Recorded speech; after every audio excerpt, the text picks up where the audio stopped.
Hello, it's Holly from My Daily Haze here on YouTube and Instagram. Thank you for joining me today to talk about a Christmas cross-stitch chat and a few other things. First of all, let's talk about this cherub that I'm working on right there. I have got more done on it. Got some more backstitch.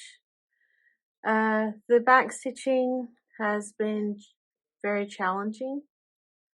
I was going to show you like a very tiny portion of you see all those lines? You see the back stitching lines? I've had to, not the dark ones, but there's lots of light back stitching lines.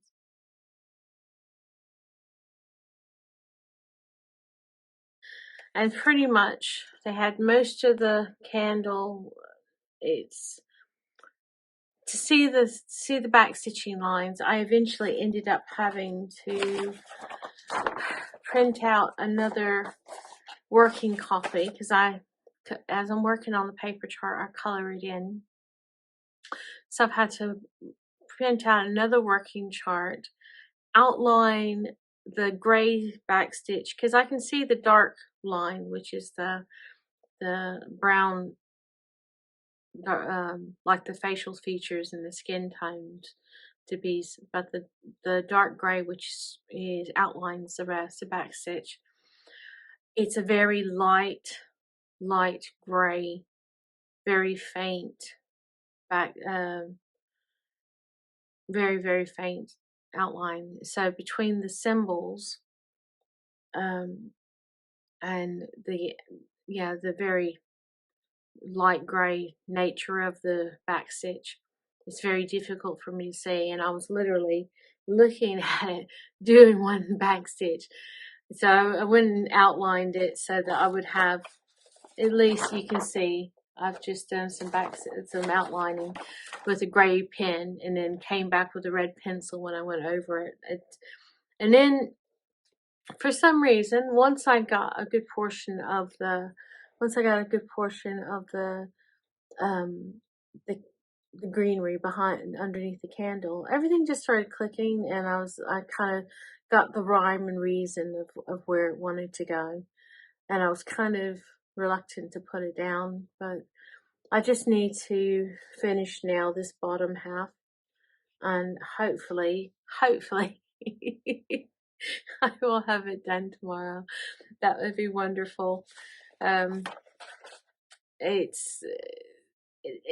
must say, it hasn't been my favorite one to do at this point in time.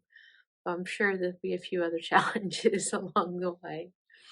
One thing I wanted to chat to you, the free cross stitch will be two tiny little ornaments that will be down below with some other links. Two things I was going to show you is, you always hear about Christmas crackers. It looks like a spiderweb, doesn't it? But it's actually a snowflake.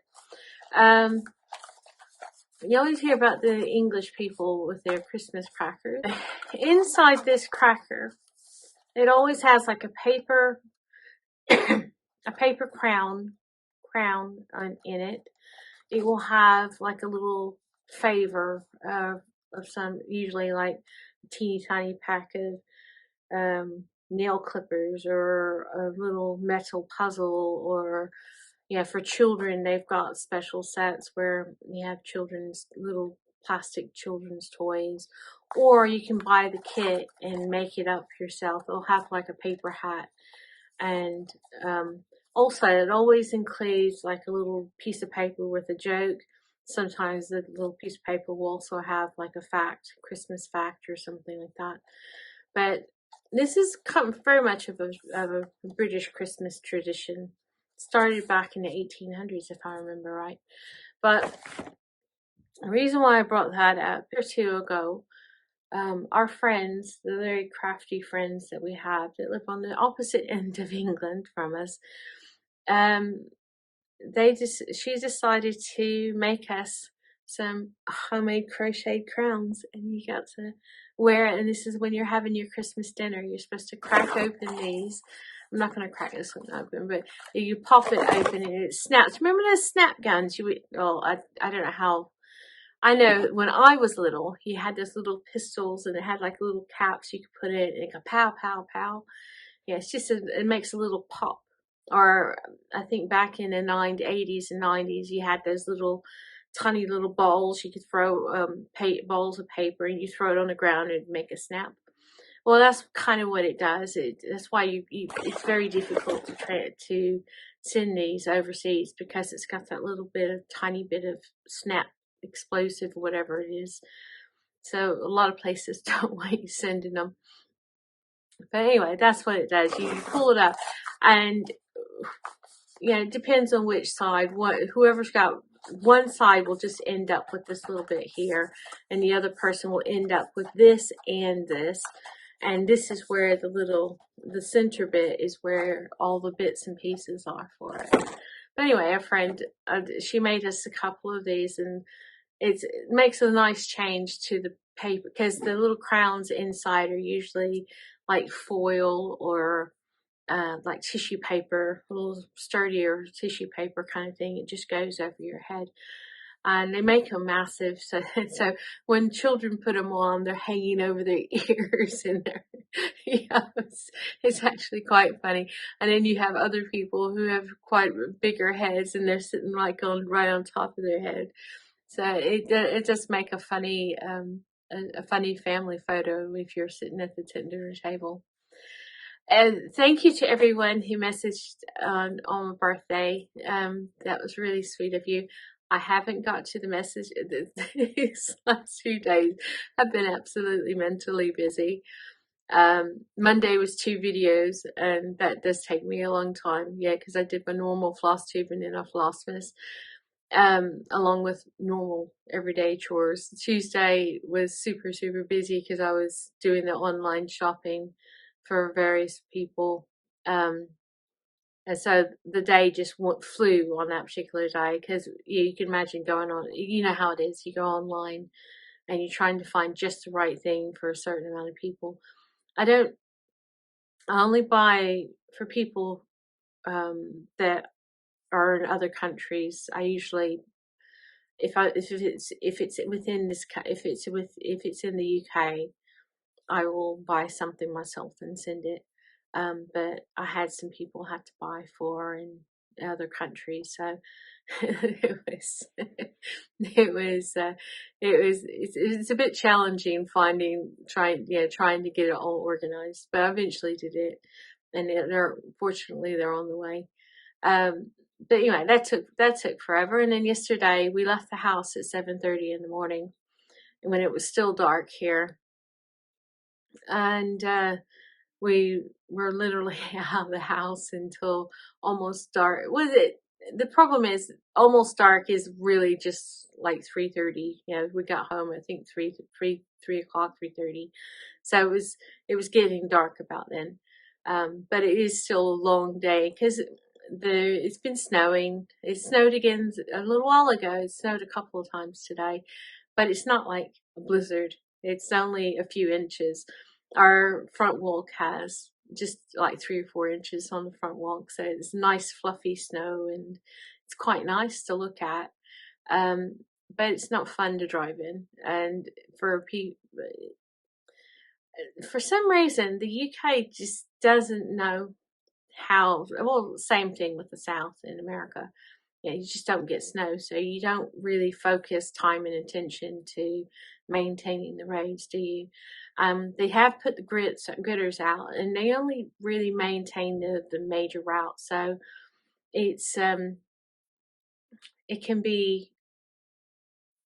the roads can be a little bit slippery and treacherous, especially if you have to go off the main routes.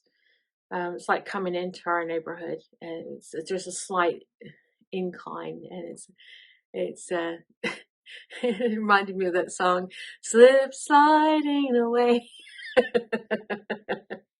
No, when my husband turned in, not that he did that much, but you could just feel the car slide just a wee bit.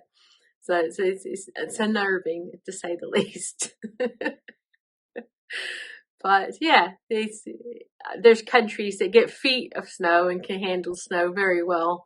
But at least in the UK, in my experience, not many of the not people just don't deal with snow and ice very well, myself included. I've had very little opportunity to drive in snow and ice, so I am understandably more nervous. So I'm not excluding myself from that. Yes, I am definitely a nervous snow and ice driver.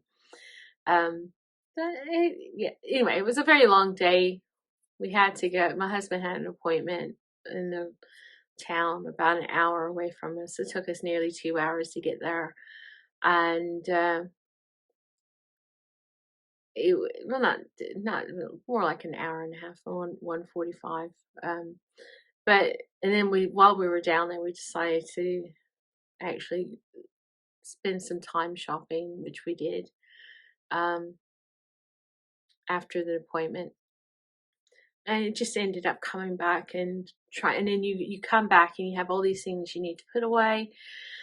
And then I did the video and trying to do that, and by the end by the time I did all that and put the video out, I was just like, I need some decompressed time. I need some stitching time. I actually got up early yesterday so I could do some stitching before we left. So I worked on mini evening yesterday morning because I knew I had a lot of block stitching, so I could get my 100 stitches in. And then yesterday evening, I just wanted to sit down and concentrate on my stitching for a few minutes to kind of decompress from the day. So I haven't answered any of the messages that I've received. I appreciate the messages and I will return them, and I feel really bad that I haven't messaged back, but I will. And today it's just been another busy day, trying to catch up from the busy week. And various different phone calls and interruptions and a mountain of laundry because I really haven't done laundry since the weekend. So all that other yummy good stuff, home stuff that everybody has to deal with. I hope that you're taking time out of the season to appreciate the loveliness that you see and the loveliness that you see people doing, because there's always a nice things happening around. You just have to take time and notice them, even if it's just some person saying Merry Christmas or wearing a Christmas shirt. Oh, and I have been wearing my Christmas shirts every day since the 1st of December. Unfortunately, because it's been chillier than I would like. Problem with my theory of having spreading Christmas cheer with a Christmas shirt every day is that I'm wearing sweatshirts over them, so you can't really see. So the only person I'm cheering up is really myself. But I guess that start with one person and you kind of spread it out from it. It's like yesterday I was in a line, and the lady at the till, she was very brusque. You can tell she wasn't in a very good mood. The customers that were going through in front of her, they were being less than friendly. And it was nice to be able to chat with her. By the end I left, she was laughing, and it was good to cheer somebody up. Now, what happened after I left, I don't know, but I'm hoping that her improved mood not only improved her day, but also improved everybody else's day that she dealt with. And it's nice to be able to cheer somebody up. And it was just a silly little conversation, but it was good. It was good to walk away knowing that she was smiling and laughing. So just think about that. Try to make somebody else's day a little bit nicer. Yeah, savor every bit of the holiday season. Just take time to enjoy it and have a fabulous day, a splendiferous day.